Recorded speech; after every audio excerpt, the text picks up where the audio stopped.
का आयोजन सुपौल जिला के नरोला प्रखंड में बेली गांव स्थित है। वहाँ पर सत्संग का आयोजन रखा गया है। कहा भी जाता है कि हमारे ज़िंदगी में सत्संग का बहुत बड़ा महत्व है। अगर आपको अध्यात्म अगर जानना हो तो सत्संग के शरण में आना होगा, तभी जाके ज़िंदगी का उद्धार होगा। इतने बड़े विद्वान थे, लेकिन क्या हुआ? रावण सत्संग में कभी नहीं बैठे, संत महात्माओं का आदर नहीं किए। क्या हाल हुआ? पर नारी के संग में क्या हाल हुआ? कहते हैं माता जगत जननी सीता मैया का अपहरण करने की आदत उनकी बनी हुई थी। रावण को 14,000 पत्नी थी। 14,000 पत्नी दूसरे दूसरे देश के सुंदरियों को, देवलोक की सुंदरियों को जबरदस्ती उठा कर लाते थे। 1 लाख पुत्र थे, 1.25 लाख पोते थे रावण के। तो रावण विद्वान थे, लेकिन सत्संग नहीं सुने, संतों का आदर नहीं किए, इसलिए विवेकशील नहीं हो सके। रावण का नाम भक्तों की पंक्ति में नहीं है। इतने बड़े भक्त होने पर भी राक्षस कहलाए, और उनकी क्या दुर्दशा हुई सभी लोग बराबर सुनते। 1 लाख पुत्र 1.25 लाख रावण नाती, 1000 रावण घर दिया न बाती। पढ़ लिख करके विद्वान हो सकते हैं, विवेक बना होता है सार असार का ज्ञान, पाप पुण्य का ज्ञान, शुभ अशुभ का ज्ञान, कर्तव्य अकर्तव्य का ज्ञान, करने योग्य कर्म क्या है, नहीं करने योग्य कर्म क्या है, इसका ज्ञान होता है कहाँ? सत्संग में जाने से। बिनु सत्संग विवेक न हो। और सत्संग सुनना इसलिए जरूरी है, विनय पत्रिका में भगवान राम जब गोस्वामी तुलसीदास जी महाराज की भक्ति से प्रसन्न होकर, निष्कपट निर्मल भक्ति से, एक निष्ठ भक्ति से जब प्रसन्न हुए तो सामने प्रकट हो गए। का मांगो, क्या मांगते हो? जो मांगोगे हम दे देंगे, और पूरे जो है दिल्ली की सारी प्रॉपर्टी दे देंगे। मांगते तो दे देते, लेकिन क्या मांगे? देहि सत्संग निज अंग श्री रंग भव भंग कारण शरण सुखहरी। हे लक्ष्मीपति, देना चाहते हैं तो आपका जो निज अंग है सत्संग, वही मुझे दे दीजिए। भगवान कृष्ण ने उद्धव से कहा, हे उद्धव सुनो, संत मिले तब मैं मिल जाऊं, संतन मुझसे न्यारे, बिन सत्संग मुझे नहीं पावे, कोटि जतन करी हारे, उदो संत सदा अति प्यारे। संत मिल गए तब तो मैं भी मिल गया, संत नहीं मिले, सत्संग नहीं मिला तो मैं भी नहीं मिलूंगा। गुरु महाराज की सत्संग कब करना चाहिए? तो नित्य प्रति सत्संग रोज कीजिए। सत्संग कर ले प्यारा, तेरा कार सरे सारा। ये बाहरी सत्संग है, धर्म कथा बाहर सत्संग है। बाहरी सत्संग में आंतरिक सत्संग के विषय में संत महात्मा लोग समझाते हैं, जीवन जीने की कला सिखाते हैं। मानव के अंदर जो अमानवीय गुण आ गया है, ये सत्संग, संतों का संग, मानवता का जो है ज्ञान सिखाता है, कर्तव्य अकर्तव्य का ज्ञान देता है, एक सुंदर मानव समाज का निर्माण करता है सत्संग, संतों का संग, और मानव को मानव बनाता है सत्संग। वाल्मीकि जैसे हत्यारे को सत्संग जो है संतों का संग महामानव बना दिया, इतना तक कि ब्रह्म तक बना दिया। नारद जैसे साधारण व्यक्ति, साधारण परिवार में जन्म लेने वाले को संतों का संग, सत्संग, देव ऋषि नारद भगवान का पार्षद बना दिया है। आप लोग सभी जानते हैं, नीच कुल में जन्म लेने वाले स्वपच भगत को संतों का संग, सत्संग महान बना दिया, इतिहास का नायक बना दिया उसे। इसलिए सत्संग जो है दुर्जन को सज्जन बनाता है, मानव को महामानव बनाता है। इसलिए सत्संग सुनना अति आवश्यक है। रोज सत्संग कीजिए, तीनों समय ध्यान, दोनों समय सत्संग सबको करना चाहिए। अब सत्संग सुनने से विवेक जगता है, यह भी ज्ञान होता कि ईश्वर परमात्मा है कैसा, ईश्वर परमात्मा कैसा है, ज्ञान होता है।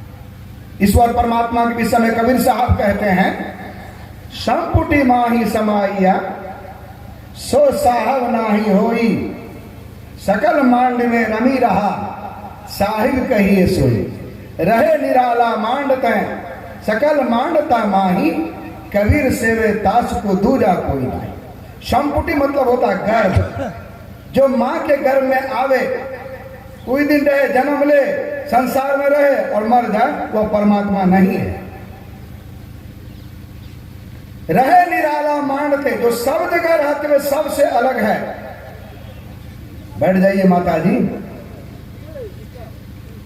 वही परमात्मा है। कबीर साहब कहते हैं ऐसे परमात्मा का भजन करता है, जाके मुंह माथा नहीं, नहीं रूपक रूप पूप बासते पतला, ऐसा तत्व अनूप।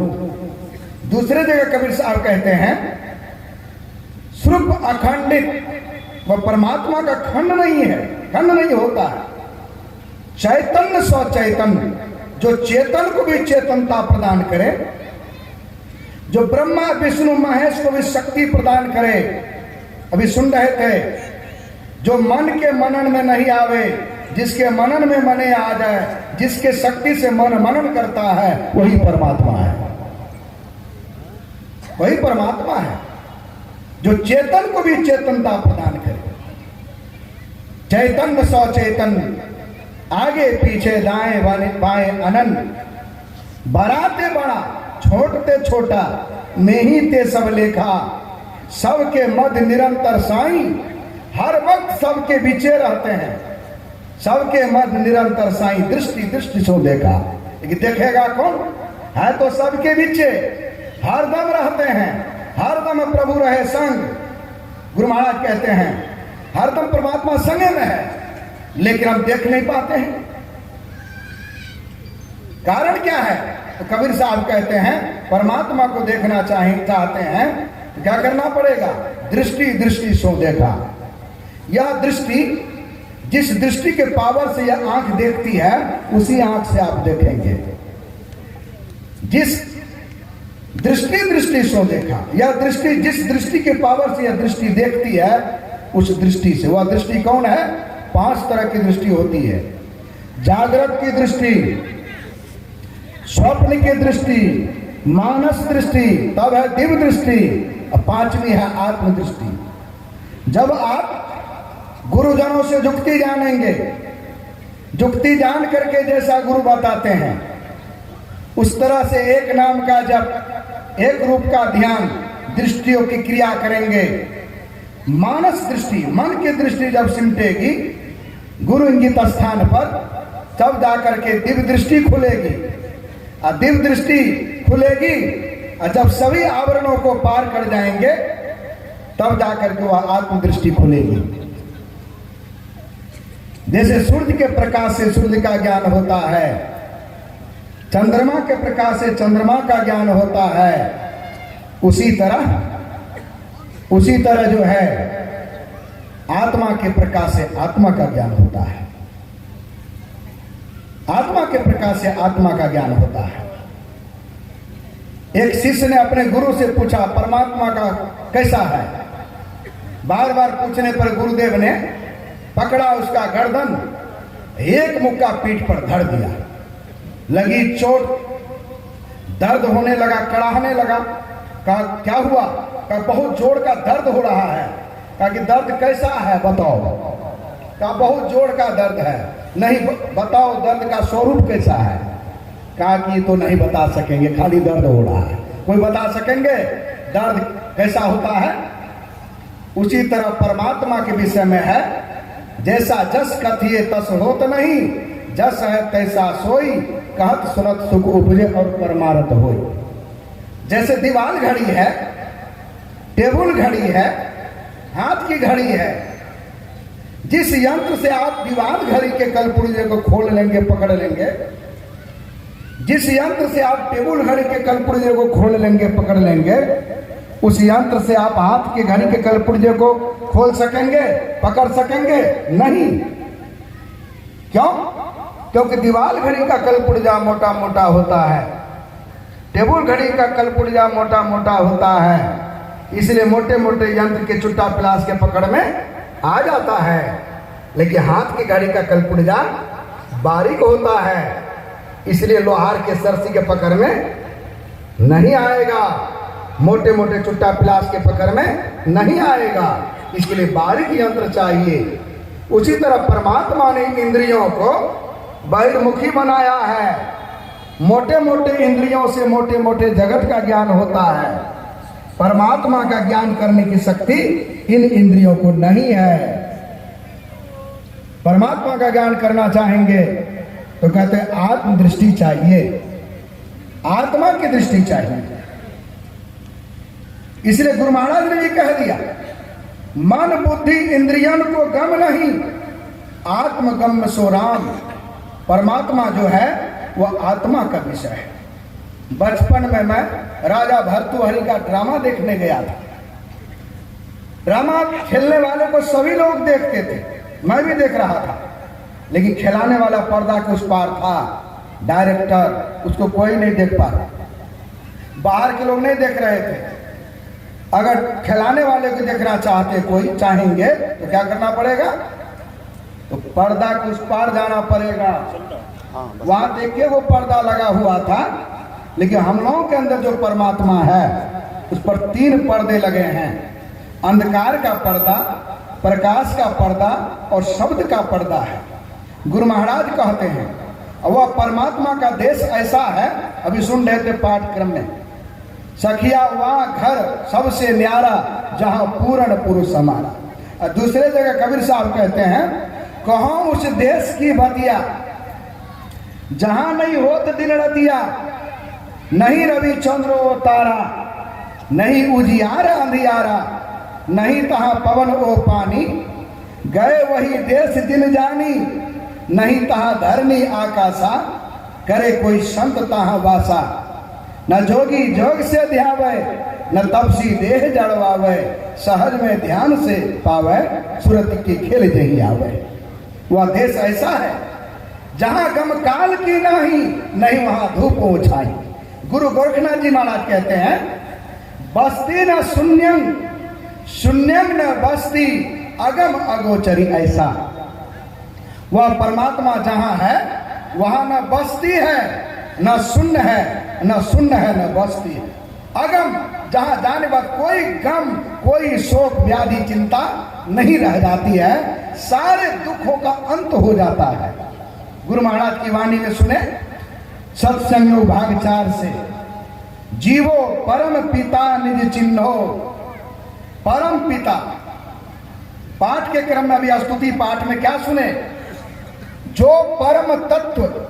देखिए गुरु महाराज क्या कह रहे हैं, ईश्वर का स्वरूप का वर्णन कर रहे हैं। जो परम तत्व, 5 तत्व में से जो कोई नहीं है, मिट्टी, हवा, पानी, आकाश, अग्नि, इसमें से कोई तत्व परमात्मा नहीं है।